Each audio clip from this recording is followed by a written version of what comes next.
Hey there, we're Shannon and Jerry Arner, your hosts of the Arner Adventures podcast. We're a minimalist couple driven by intentional living and adventure. Burned out from 24/7 grind of running our business, we traded the hustle and bustle for something more meaningful. We parted ways with most of our belongings and moved to the coast. Listen along as we chat about life's challenges, share inspiring stories, and help you live with more intention and less physical and mental clutter. Each episode is a step toward doing and being just a little bit better for ourselves and the world around us. Life's an adventure after all. Join us for the ride. It's the Arner Adventures podcast.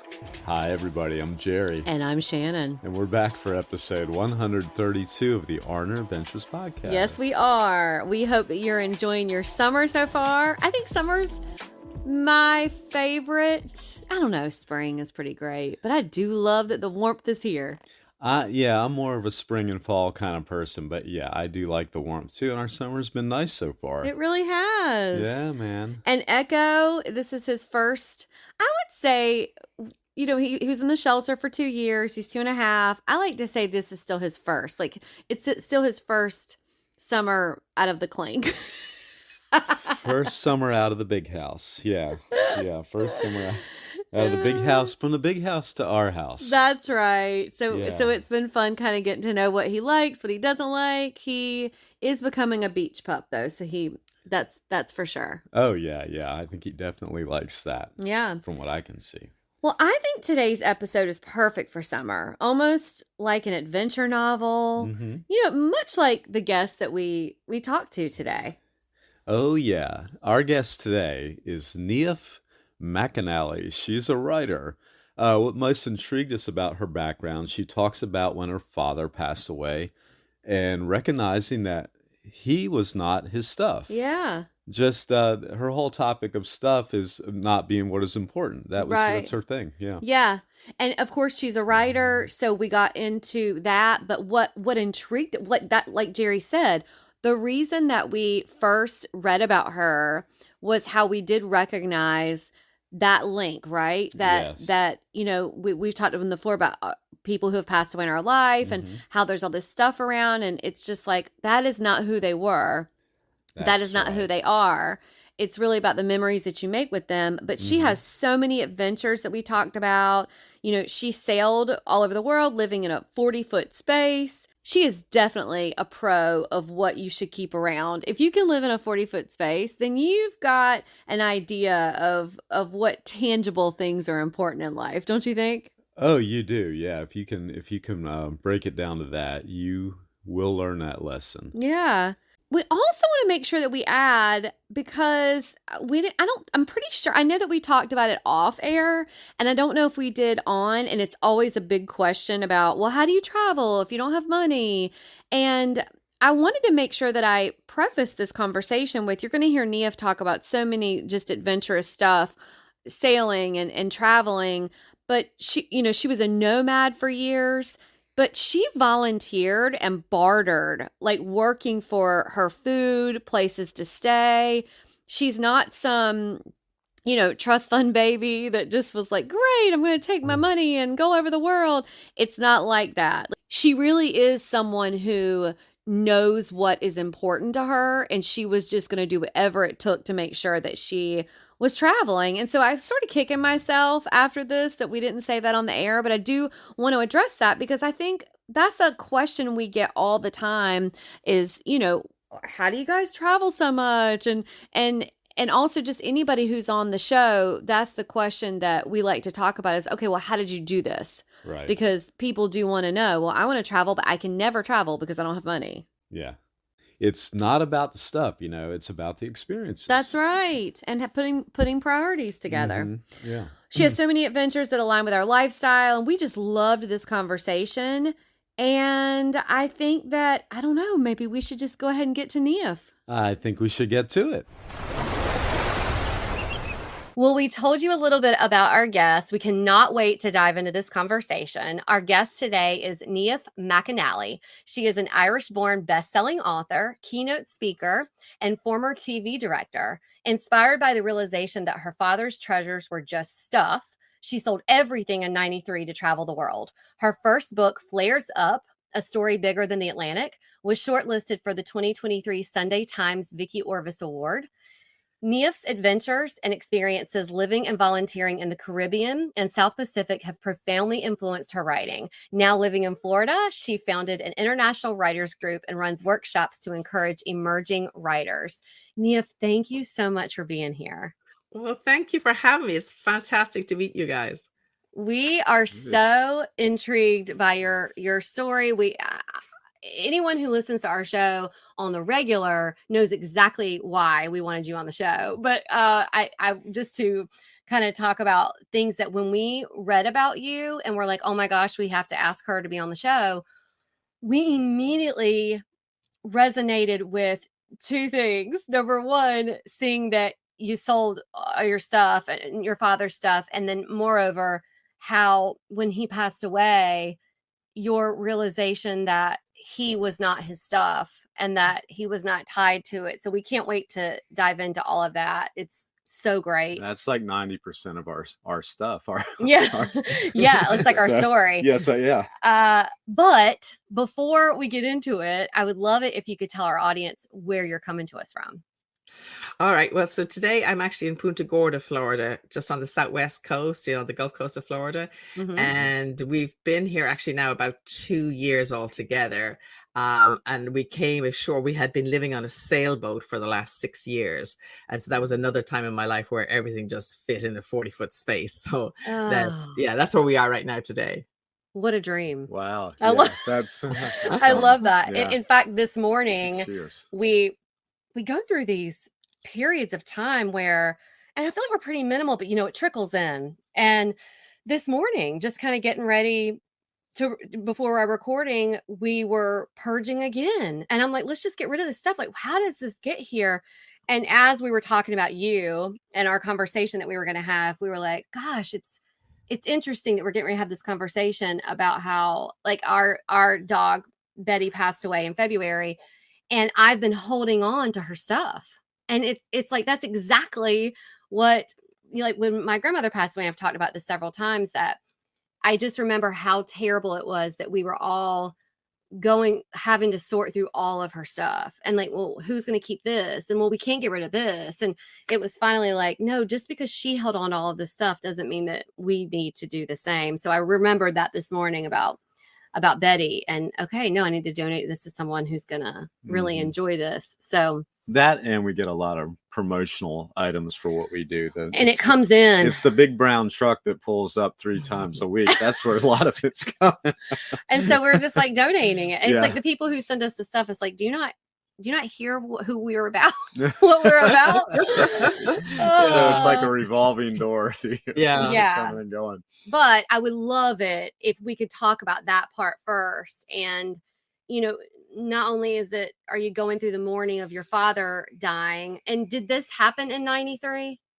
No, he actually passed in 1989. Okay. And what I think is very interesting that I have found is that a lot of time, especially if somebody has passed on, or in your case, like with your grandmother and also, your dog passing on, what happens a lot of times, I think, and it certainly happened to me, was you go into that decluttering or, sorting out people's stuff so soon after they've passed, and you're still in that emotional grief place. And so there's the rawness there, and it's not really the time to make decisions about things. Do you know what I mean? It's like one of the things we did later on when my mother passed, which was only back, 10 years ago in 2014, the 4 siblings, we were all in our mum's house with all the stuff, and 2 of us were come overseas and 2 people were still living in Dublin. And it was like, now's our time to do this because we're all together. And then we had such different approaches. Like, I was the wrong person. Should we keep this? Because me, I was like, I've been nomadic for so long and traveled so long. I'd be like, oh, I've been throwing everything out, right? Right. So I'm not the right person, because some people would, and it's all our filter and how we view things, And so at that point, my oldest brother, Connor, turned around and he said, you know what? Why don't we just do this? Now, we had the luxury of time and circumstances, but he says, let's just close the door and we'll all come back in 6 months. And it could be a different experience. Now, we were fortunate to be able to do that. Not everybody is in that position to be able to do that, right? Right. But I think the thing earlier on with my dad, and I think if for people who've lost both their parents, before the first one, you kind of think, oh yeah, if my parents die, if my dad dies, if my mom dies, right? When the first parent dies, there's something, a different realization you fall into. It's like, it's not a question of if the second person, it's a question of when they're going to pass. Do you know what I mean? And it's Yeah. much, for me, it was much more profound, you know? And so that, for those reasons, we decided to make that decision to back off on the stuff. But my dad's stuff, like one thing I remember in particular was a jam jar with rubber bands in it. Right? It sat on his desk because he never knew when he was going to need a rubber band. Right? Right. And, Yeah. I watched this, jar of rubber bands for my entire life. It was always on his desk. And then sometimes there was like paper clips in it. You know what I mean? And then Yeah. at the end of the day, it's like, wait a minute. It's just a jam jar. You know what I mean? So I think, and I think in fairness to other people when they're going through the experience, is that if you have if you put the emotion attached to the item, then it's very hard to separate the two things, especially if you're in a period of mourning, Mm. and I had a rule for a lot of things, like you guys, it's stuff coming in. Well, if one thing comes out, one thing has to go back out again, right? Yes, That's Yeah. that's how we are. concept. Uh-huh. Yeah, the bottom door. And when I was living on the boat, which is a tiny space as well, everything had to have two purposes. Do you know what I mean? It had to function for two different things, Yeah. rather than just, oh, I need a plate for this and a bowl for that. Okay, well, that'll do. The bowl will do both the plate and the bowl's job, so I don't need the plate, kind of thing. That's a little simplistic, but that idea, I'll give you a laugh. One of the items was, in Ireland, you grow up and you have a boiled egg, right? And you have a cup, like a little egg cup, right? I couldn't find one of those in the islands. I couldn't find one anywhere in America. You know what they say, a good night's sleep is essential. So why not transform your bed into a safe and refreshing haven? That is where Cozy Earth bamboo sheets come in. These sheets are the ultimate choice for sustainable and eco-friendly bedding. They're not only our top pick, but they're endorsed by the fabulous Lady O, Oprah herself. I think we could probably just stop here. I think you need a minute. Okay. When when we talk Oprah, you usually need a minute I just do to bask, love Oprah. just to bask in the idea of That's right. of Oprah that she is. Yeah. Experience the difference of bamboo weaving designed to keep your skin cool and dry. Say goodbye to sweaty nights and hello to the perfect temperature for a comfortable sleep. Sweaty nights are always really funny to me. Well, listen, if you are ready to enhance your sleep experience, visit arneradventures.com/cozyearth and grab our exclusive code. Trust us, this discount code is unbeatable. Even Cozy Earth's own sales can't compare to these incredible savings. I'm not even sure if the queen herself, Oprah, gets access to this kind of discount I'm code. pretty sure she doesn't. Well, remember the code is valid site-wide, so you can enjoy the savings on any Cozy Earth product. I have like a Cozy Earth like sweatsuit. You have the thermals. We just got the Cozy Earth duvet cover, which is just as comfy and reduces sweaty nights like the sheets. That's right. It's so great. Let's just put it this way. We don't leave home often anymore. That's right. The link for this is also conveniently located in the show notes. Sweet dreams are just a click away. Now let's get back to the show. Anyway, so one day I was in, I forget, one of the islands, and I found this little shot thing where it was 2 ounces on one side and 1 ounce on the other, for pouring shots of thing. I said, perfect. I said, we can use that to measure drinks and we can turn it upside down. It'll be an egg cup. Perfect. so that's my whole thing of like, if it doesn't succeed on 2 levels, it's not coming into the house or anything. I like that. That is a new rule. So we never thought of that one. We thought do this say- through and through and never we do thought say of that. function. Like if it's something that we for some reason want to keep because it reminds us of a trip or something, we'll go, okay, but is it functional? Like, is it going to bring us such immense joy that we have to keep it, or is it functional? But now I think, does it serve 2 purposes? And that's it. Like, I love that. I do too. That's so great. I was talking with my husband yesterday. We were talking about the different things on the boat that we had to serve 2 functions. And he said, because he was a crazy guy when the flies came. I mean, he would be out there swatting them. He says, could the fly swatter double as a spatula? I went, no, I am drawing the I am drawing the line there. No, sorry. Yeah. Yeah. That's funny. So yeah, that was the only thing that had one function only, was the fly swatter. So Yeah. before your father passed away, were you in that mindset, or was it the transition happened when your father passed away? No, do you know what's interesting? Because both my parents were actors and they were both freelance, right? So for me, I grew up with the concept that nothing is permanent, and that everything's a phase. Like he was a brilliant actor, but sometimes he might get cast in a stage show that was only 3 or 4 weeks at a time. Now Uh-huh. he knew he was good enough and he'd get another job, but he never knew when, and he never knew for sure. Right. Sure. So that our whole lives we were raised in the kind of state of variety, if you like. And so I became addicted to variety. The idea for me of going into a job and staying in that job forever was like gave me the claustrophobic heebie-jeebies. Do you know? Mhm, Because mhm. that wasn't my thing. So anyway, one time he was cast in this movie, and I was 12 at the time, and he apparently got fired on the first day, right? Because the other leading actor didn't think the two of them would get on, and the other leading actor at the time was a bigger name than my dad was. So the producers obviously had to curtail to his wishes. So my dad got fired, but he got paid out his contract for the whole 5 weeks he was supposed to be doing. What does my dad Okay. do? Yeah, that's all right. So what does he do? He takes the money and he says, here's what we're going to do. We're going to go away on our first ever overseas trip to Spain, right? Now, Okay. it was February. I had grown up in Ireland, and Ireland is a beautiful country, and when the sun shines in Ireland, it's amazing, right? Mhm. Uh-huh. But what my experience growing up, it was a lot of times it was dark, it was cloudy, it was rainy, it wasn't the greatest weather. So we Yeah. go on this trip to Spain. I'm 12 years of age. And I went, wait a minute. There are countries where the sun shines in February, right? I said, here's what I want. When I get home from my next birthday, I want an atlas. And when I grow up, I am going to live in anywhere that's warm and where other people go on holidays or vacation. Oh. That's Oh, my goal. wow. So We that kind was of feel like that. Sort of did that, yeah. Mhm. right. And so Mhm. that kind of spurred all that. And I used to, the way some people love looking at cookbooks, even if they never cook, right? Me, it Mhm. was like looking at all these countries. I used to get so excited, like the word travel or expedition or exploring, it just like rang my bells, right? And Yeah. so when at the time, this is the end of the 70s in Ireland. And at that time, not everybody went to college. It just wasn't the norm like it is today in America, or Sure. most people try to go to college, right? But I reckoned that it was at the time, it was very much a homogenous society. And I thought, what am I going to experience? Because we had read this article or set of essays by a guy called Cardinal Newman called The Idea of a University. And in it, he said it's a school of every kind with teachers and learners from every quarter.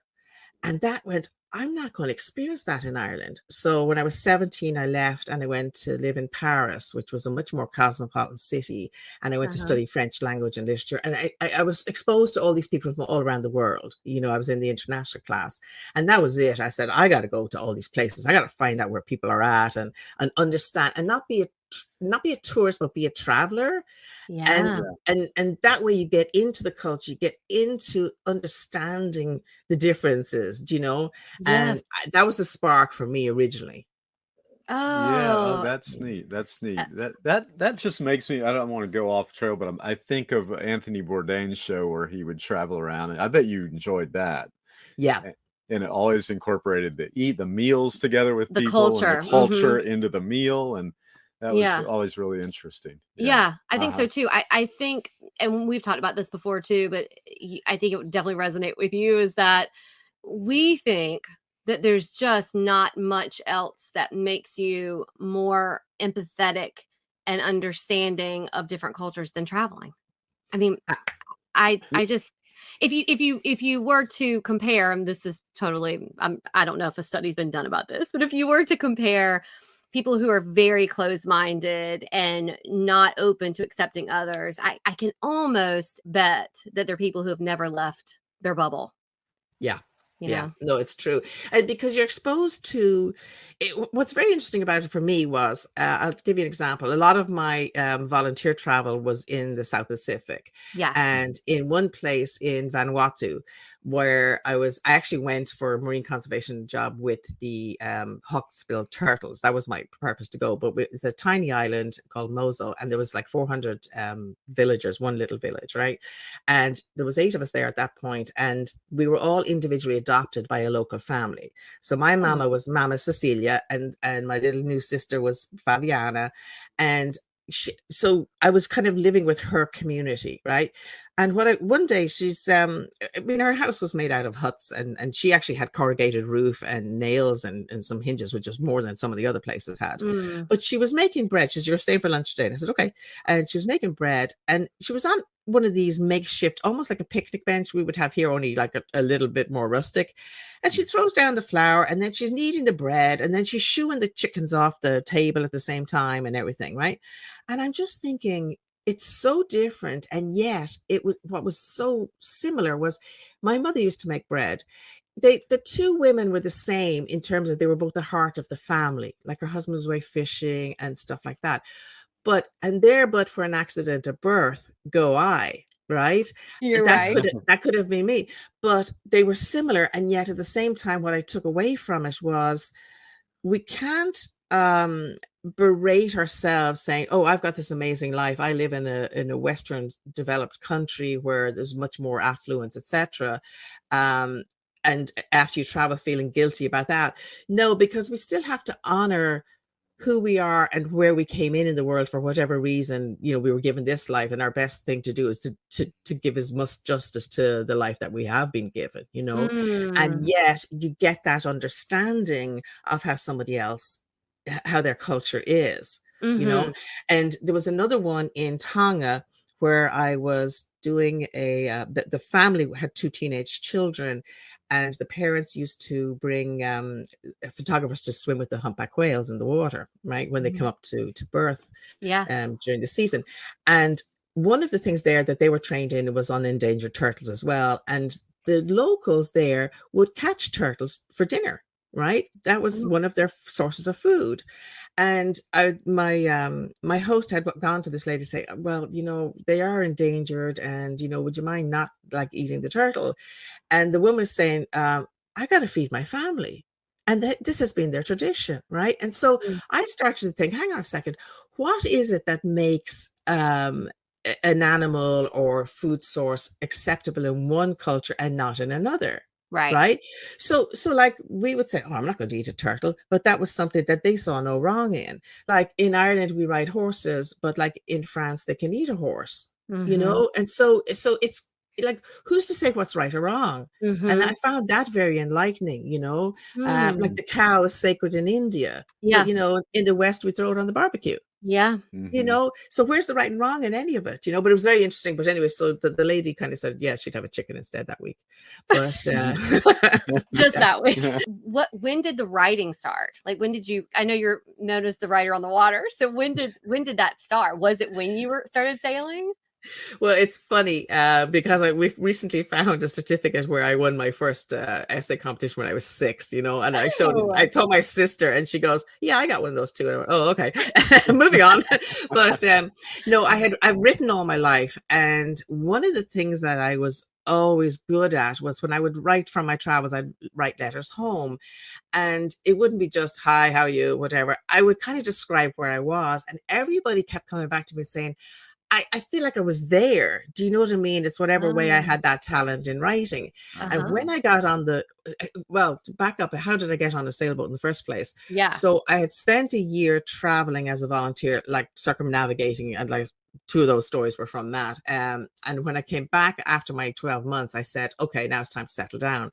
But I was kind of like still in that mode. And I found one more volunteer project to do for 1 month, which was to help a solo sailor crew from Florida to the Bahamas. Uh-huh. So I came, and of course, my family at the time said, "Are you insane? You're going to go to sea with somebody you've never met? How do you know he's not an axe murderer?" And so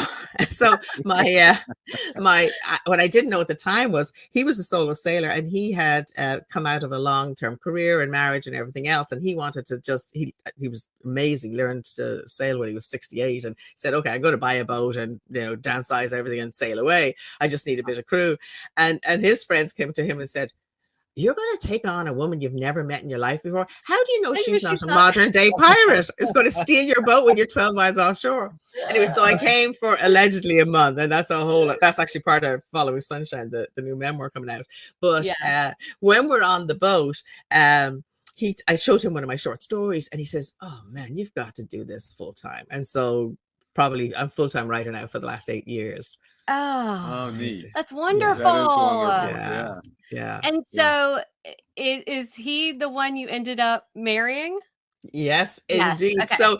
So I have a line in Captain Gary. I have a line in the book where it says at the beginning, I soon realized he was allergic to pecans and relationships, because at the beginning he was like, no, this is cool. But after, I think it was like 4 months, we were bringing the boat back to Florida, and we actually said goodbye.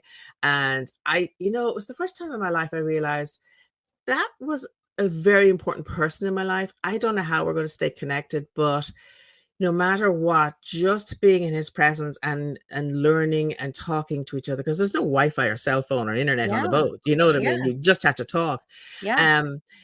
This person has been a huge influence in my life, and he has actually made me a better me, in some of those conversations. And he goes off to California, and I stayed on the boat because I was going to a family reunion in Ireland in about a month's time. He says, "Oh, you can stay on the boat. There's no point in looking for a job now, right?" And about 3 weeks into it, he calls me up. He said, "When are you going to Ireland?" And I said, "Oh, whatever it was, July." And he goes, "I'm coming back to take the boat out early." And I went, "Oh, okay, I understand, because I'll find something else." And he goes, "No, do you want to sail up the East Coast with me?" And I said, "Where to?" And he goes, "New Jersey." I said, "What's in New Jersey?" He goes, "Newark." He says, "And I found a nonstop flight to Dublin." And I said, "You're coming with me." And apparently he was scared to go originally. I invited him because he's thinking, "Oh my God, it's all her family. What's that going to say?" You know what I mean? In terms of relationship. Yeah. So we met, and then I came back on the boat, and we sailed up as far as Maine, back down, and we did another 3 years in the Caribbean. And, wow. 3 years in the Bahamas first, and then we made the big jump to the Caribbean, which was another whole story. But on 2019, on the deck of the boat, he proposed. It's so amazing. I know. And then we had planned our wedding, and of course COVID happened, and the wedding got cancelled. We're going to have a big wedding in Ireland, and it got cancelled, and we put it off for a year. And at that stage we were in Antigua, and we had seen these two guys come ashore, having rowed a 20-foot wooden rowboat across the Atlantic. I talk about like living small for 70 days in your life, right? With nothing other than your bare necessities. And so, we got involved in that, and that ended up becoming the book Flares Up. But anyway, so after that, we were in Antigua then, and it was like, suddenly I realized this thing called the virus that's sweeping across the country, or the world rather, this is serious, because 2 reasons. 1, they canceled St. Patrick's Day in Ireland, and 2, they closed the pubs in Ireland. I said, okay, this is total Armageddon. We got to deal with this, right? This is the end of the world. This is the end of the world as we know it, right? And so anyway, we were trying to, what do we do? We stay on the boat, we're isolated, we'll be fine. But the danger at that point was there'll be no ships coming in with new provisions. How are we going to, if we run out of food and everything else, what are we going to do? And we had all sorts of contingency plans, trying to get down to Bonaire, which is below the hurricane belt. They were 4-day sail away. Curacao had closed when somebody else had tried to get there in 4 days. We were trying to get back into Grenada. And eventually the bottom line was we had to try and haul the boat out and put it on land in Antigua. And then we had to get on the last flight out, because at that stage, the US State Department had come up and said, if you're overseas, you try to get back now, or you'll risk being overseas indefinitely. And he had medical insurance in America, and I had medical insurance everywhere except America. We were, what are we going to do? But we're not going to split up, because we knew people who had been split and literally couldn't get back to each other. One guy had to sail his boat all the way across the Atlantic because his wife couldn't get back from England.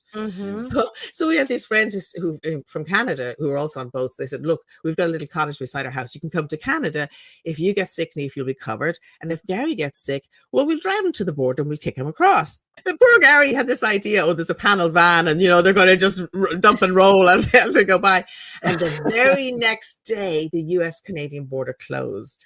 So we couldn't go to Canada, and they had a winter home in Florida, and they said, "Well, we can't go there, so why don't you hunker down over there for a little bit?" That's how we ended. Yeah, I know, right? So that was all of it. Worked out. Yeah. You know, Bill Murray, the actor Bill Yes. Murray, has this thing that he had said where you know it's going to work. Like if someone's like, "What's the best relationship advice?" and he says, "It'll work if you can travel around the world with them without anybody else, and if you make it through that, you're going to make it." Absolutely. So Yeah. you're going to make it, I think. The weird thing is we met a bunch of retired people, couples and stuff like that, who their dream was, oh, when we retire, go to buy a boat, sail away. And a couple of them were like divorced in 6 months. And what we realized was happily married people, like 20, 30 years married. But when you think about it, a lot of people, one person might work outside the home, two people might work outside the home. How much time do you actually spend other than, and when you are together, is it, fix the dishes, make the dinner, watch the TV, whatever? How much quality time do you have? Yeah. And so that kind of put people under pressure. Now, the opposite happened to us. We met like that in a very small environment, right? So the same thing happened to us in reverse, because when we got ashore, we were now in a 2,000 square foot house. And the first morning I went, "Where's Gary?" And I couldn't find him. I thought, oh my God, something's happened. He was at the other side of a king bed. I couldn't see him because there was all these duvets and pillows in the way, right? And then he'd say, where'd you go? And I said, I'm over here. There's a room with a door on it. I can go the other side of the door. I'm still here in the same house as you, right? And so we had to deal with being further apart. And eventually we found ourselves literally on top of each other in the kitchen all the time, like, because that's where we'd be in the galley on the boat. Yeah. And it was like we understood that everybody else going through the pandemic and being on top of each other. Now, in fairness, we had it easy. There's people who were confined to their homes, who had to, raise kids and homeschool, and may have lost their jobs. And the pressure was extraordinary, Yeah. Ours was we were blessed in how we had to live it out, Yeah. But it just showed us, it was like as though the pandemic turned everybody's living environment into literally a boat, of that size. And we all had to learn to live on top of each other, and good way of looking one at thing, it. and one thing we learned on the boat was you have a row. I mean, Gary and I row like everybody else. And the first time we had a ding dong over, I don't know, something stupid, I stormed off with my Irish temper. Thank you very much. And I got as far as the bow, and I went, well, now what? Where am I going to go now? There's nowhere to go to jump off. What? Right? Swim home? Take a swim. I know, right? So I realized in that moment, because like when you're on land, if you have a big row, somebody can slam the door and go out and go to the gym or go for a walk or cool down or whatever, right? And so I went, oh, I got to turn around and go back and try and fix this. So we came up with a thing where Gary had the 3-day brood version. I had the let's fix it in 20-minute version. And I was like, I'm sorry, Gary, but this 3-day thing is not going to work for me on a boat, right? I don't know what you've done in your past life on land, but we got to sort this out. And what we reckoned was we would come together to what we call the first fix. So just everybody calm down a little bit. And okay, at this case, I love you very much. We'll figure it out kind of thing. Yeah. And it isn't until later when there's no emotional charge attached to it that you can really talk it out and say, well, this is, when you said this is how I perceived it. Now, some of that was a trigger from my past. Some of it was, no, you're being mean to me right now. Or, you know what I mean? That kind of thing. Yeah. But we could talk about it and talk it out. And then at that point, then it fixed. And then there's no more, it doesn't come up again as another version of the same row. If you don't fix it, and I mean, you find stories where people are like, you're loading the dishwasher the wrong way. And then suddenly it's like, well, you never liked my mother anyway. And you go, where did that come from? Right. Yeah. And it's like, if you don't really, take a few days or take a couple of hours and calm down and then see it from the other person's point of view. And that's so true. And what's very interesting, talking about traveling and culture difference. One thing we learned was, just because we both speak English doesn't mean we both speak the same language. So one day we were going in to get fuel and Gary says, I think we should go in. And I said, do we really need fuel? And he goes, well, it's always good to top up. And I said, okay, but it's really windy. And that was all I said. So we go in, we bump, and we were giving the lines to the dockhand. We had asked him, well, can you kind of walk us out? Because there was a catamaran in front of us. It was tricky to try and do it in the wind. And the guy threw the lines back to us too soon. The wind caught us, and we got slammed up through this fairway. Like we were almost going to take the back off some boats and the bow off other boats. It was a nightmare, and we were like fending off, and it was awful, right?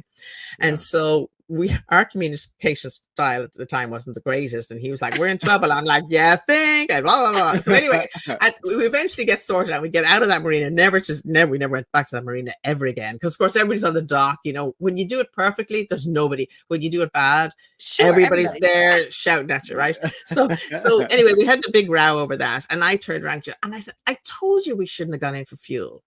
And he goes, "No, you didn't. You said, do we really need fuel?"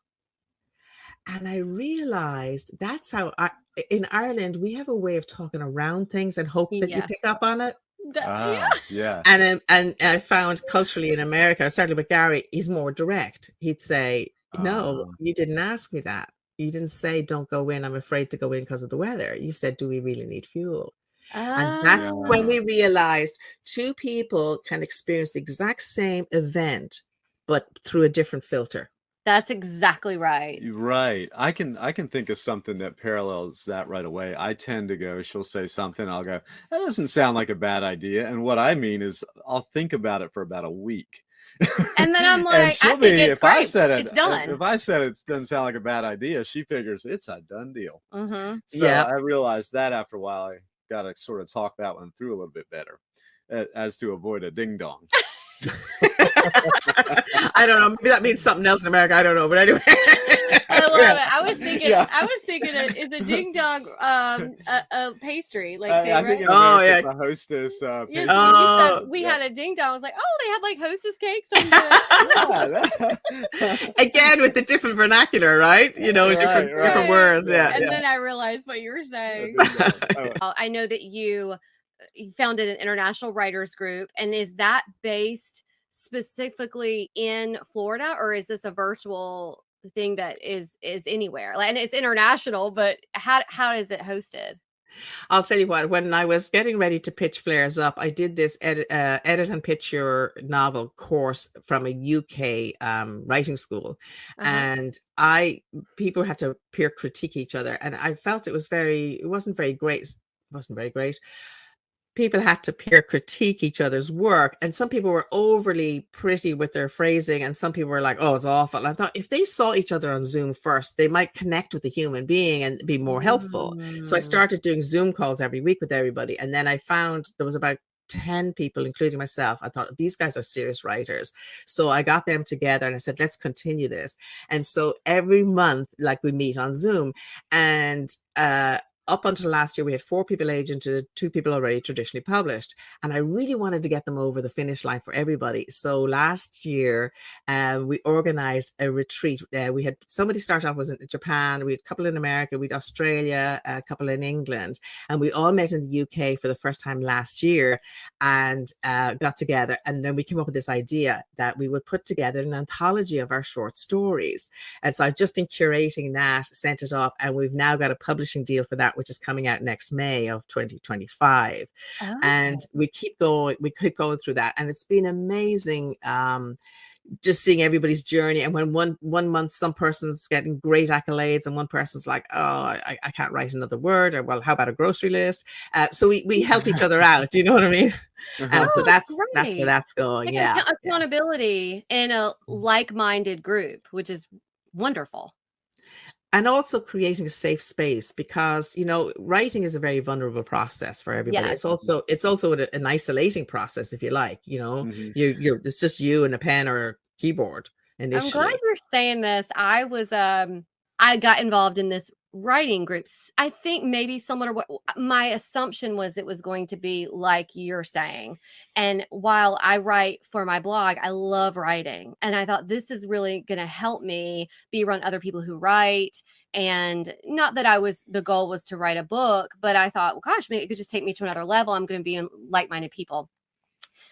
I did maybe a couple of them, and I began being so intimidated because I didn't want to share anymore. When I was sharing, it was almost like the critique it was too much for me. Like, I really wanted yes, I wanted the feedback. And even if it was critical, I definitely wanted it, but it was There was some almost highbrow highbrow mindsets there. Yeah. highbrow mindsets. And because of the facilitator, everyone was trying to impress. And it was just beginning for me to being like where I sort of dreaded it. And I didn't want to do it anymore. So what you're describing sounds wonderful for someone who really wants to build on that. And then, be a little bit more of a maybe warmer or positive situation. Yeah, and it's one of the reasons that I run workshops. Although we've been a little busy the last while, I haven't had much time to do, but both online and in person,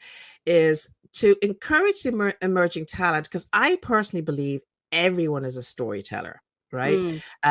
We all have a story to tell, and even if somebody say, "Oh, that story's already been written," but nobody other than you can tell it uniquely from your point of view. Right. So Right. everybody's unique to their story. And but what I do with people in the workshops is there's 3 questions I'd ask anybody who wants to write. Right. First question is, what do you want to write? Why do you want to write it? And whom do you want to have read it? And I think you need to answer all of those 3 questions first before you sit down, because if it's like, a memoir, how much you're going to put it, who's going to read it? Is it for just your family as a historical kind of storyline of your family? That's fine. You're going to put a certain amount of stuff in that's safe space, and it's not going to go out into the world in print for, like crazy criticism as opposed to critiquing. Or is it something that you're going to want to share? Well, then that's how you determine how your writing is. But you got to know why you're writing it, especially if somebody's going to write a book. Because if you don't know why you're writing it, and you get to that kind of 1/3, 2/3 of the way into it, you kind of go, "Oh, I'm starting to bore myself." If I'm bored myself, I'm not going to finish it. You know what I mean? So you have to have a purpose as to why you want to do it. Is it to pass on something to somebody? Is it like books are, and all writing is either entertainment or information. In my That's right. Yeah. It's one or the other, or a combo. Yeah. Hopefully a combo. Yeah. You know what I mean? That's right. So once you're sure what it is you want to do, but it's super important to be around a peer group in writing that are supportive, but not to the point of kidding somebody and saying, "Oh, it's amazing, wonderful," when it's Correct. not.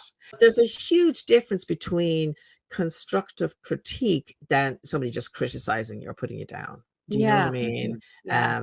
And I think creating that safe space and being around other people that are like-minded like that, and being able to celebrate other people's success, because a lot of times I've found in some groups where somebody is like taking, like, for instance, one of my books is not even out yet, has just won an award. It's kind of like, you can tell some people like, "Oh, that's amazing, I'm thrilled for you," or "Yeah, that's great," and you can see the undertone of jealousy. Do you know what I mean? Because they haven't got it yet, right?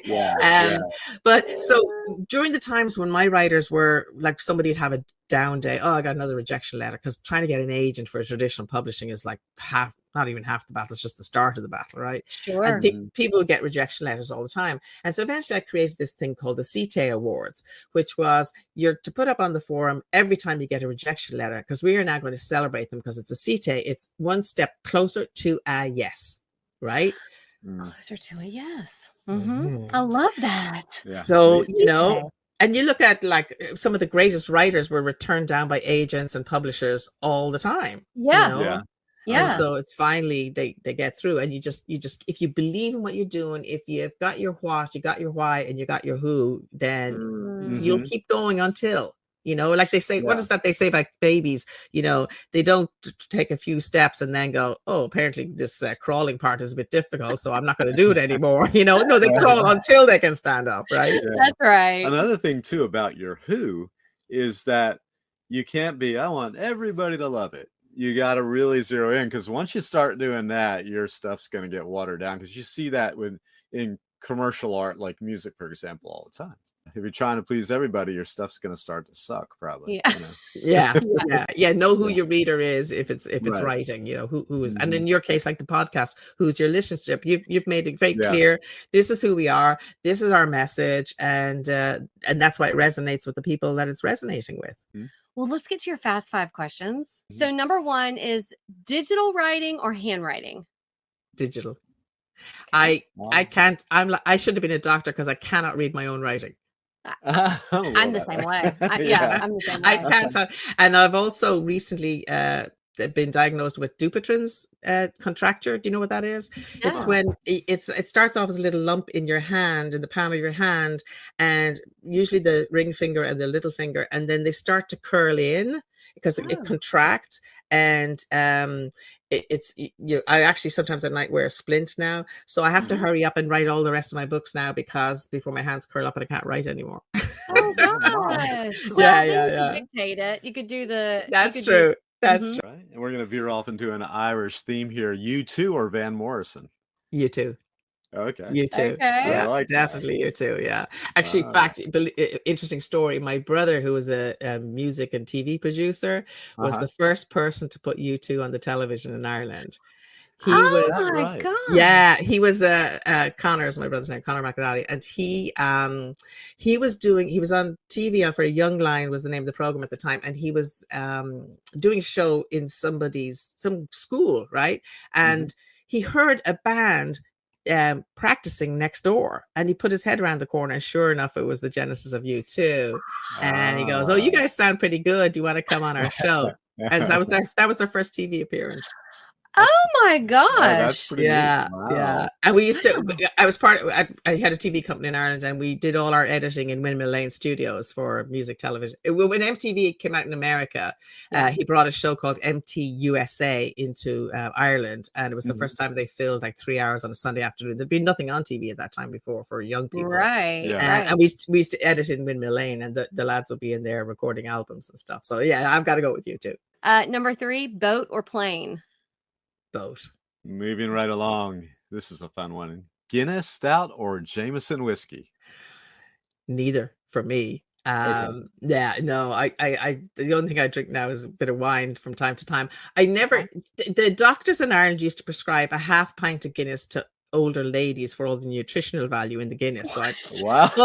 and when you're a kid, I was in my house, maybe it's only my house. We were given hot whiskeys as kids to get rid of a cold. You Yes. know, you had to be in bed. We did whiskey and honey when I was little. Yeah. Number 5, morning coffee or afternoon glass of wine? I don't drink coffee anymore. I gave up coffee about 25 years ago. It used to give me heart palpitations. Uh-huh. So I drink green tea in the morning, and then yes, I'd be a glass of wine. Obviously, I like a glass of wine, but right now we're not drinking at all. We're trying to because we are guest speakers on cruise ships, and so it's like, in between cruises, we need to kind of slim back down again. Yeah, and I'm with you too on the coffee. I still like it, but I drink a half calf because if I really get on it, I can get a little bit of a heart flutter too, so yeah, it's tough. Yeah. Niamh, the question that we do ask everyone, we would love it if you could answer it, is what does a life well lived mean to you? To me, it means being present, like showing up for yourself and for others. Because for me, I think, and it's one thing I learned on traveling, was that we actually are all in the business of service.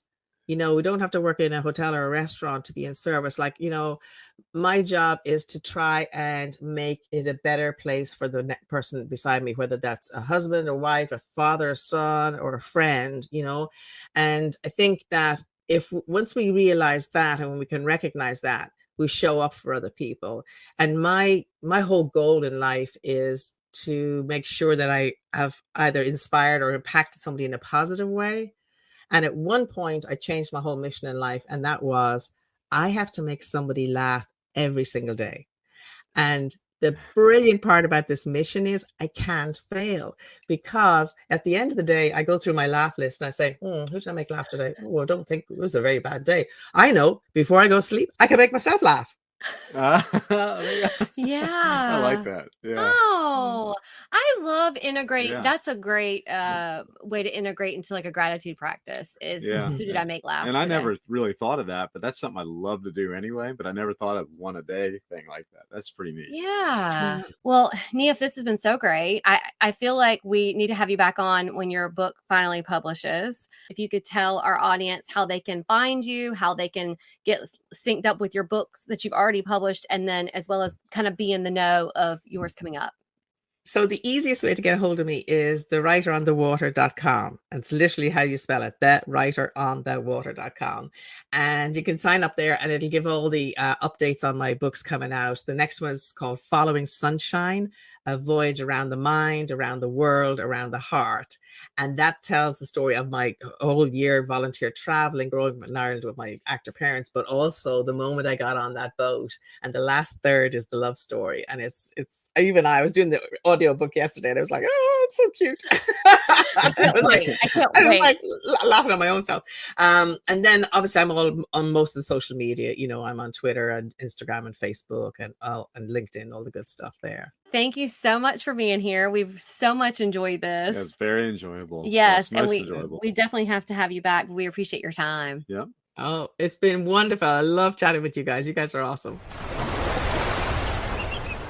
Man, I really, really enjoyed her. That was such an engaging conversation. Yeah. And always neat to have welcome somebody into our home on a Saturday morning for coffee.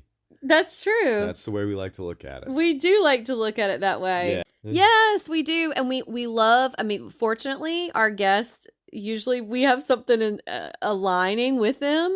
But with Niamh, we really did. I mean, I really love that. You know, there were so many things that I was like, oh, yes, yes, yes. Yeah. One of the things I loved was, first of all, she's had this happy ending now with Captain Gary. Yeah. Which was totally unplanned. They both could have been serial killers. Although, do serial killers, do you think, get boats and sail across the world to kill people?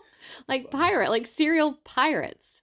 Serial killer maybe. Pirates. Yeah, I doubt they go that far. And they don't have cool names like Captain Gary. Or Niamh, yeah. Captain Gary and Niamh. That Captain Gary and Niamh almost like natural born killers. But yeah. Oh, Captain we digress. Gary. Somebody's going to tune in and all of a sudden get to this and go, who did they interview? Captain Gary and Niamh. That sounds like one of those cop shows from the 80s or something.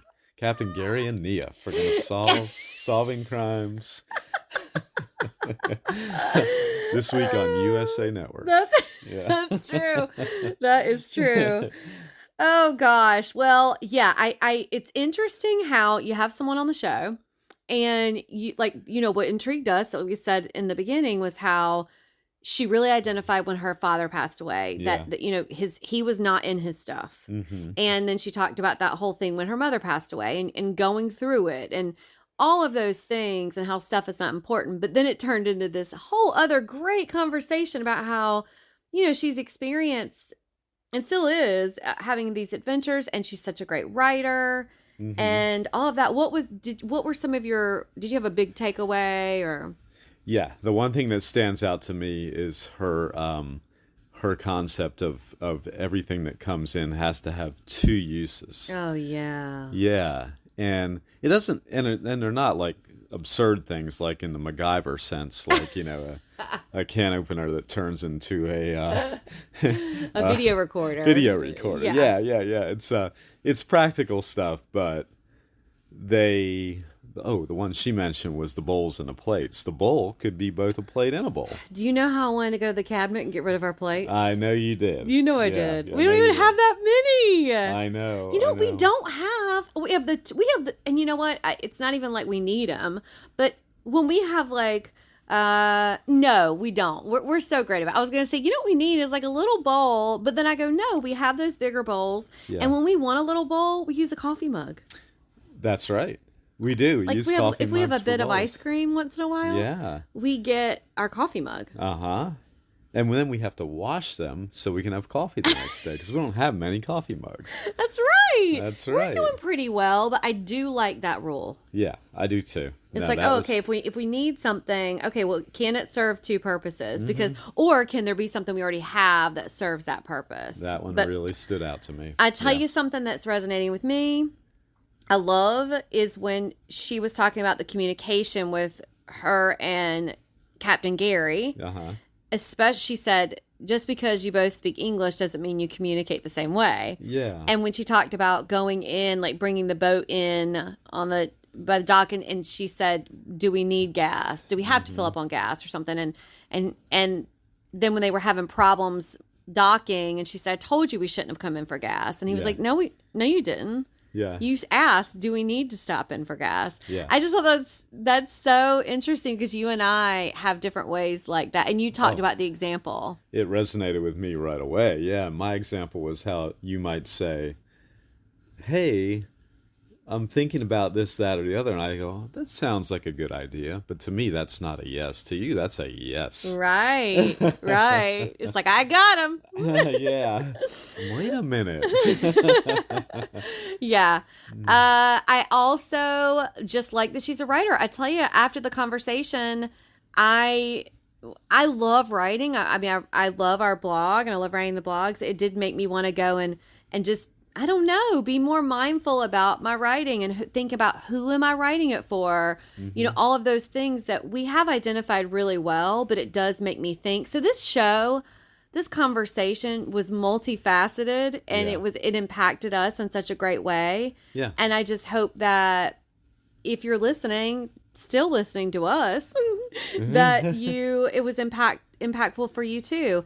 And we are going to make sure that you stay abreast of all of the offerings she has coming up and her new book, and all of the stuff will be linked down in the show notes. And I just can't wait to keep this conversation going with Niamh. I think that she and we ended up meeting Captain Gary off air, and he was lovely. He was, yeah. And I think that there'll be somebody who we'll see in real life at some point. I would hope so. That'd be a good reason to go to the Gulf Coast of Florida. That's right. Yeah, and I'm excited about her book. Me too. Yeah. If this episode resonated with you, or if you know of someone who would benefit from anything we talked about today, or any episode, our guests, or anything, please share it with a friend.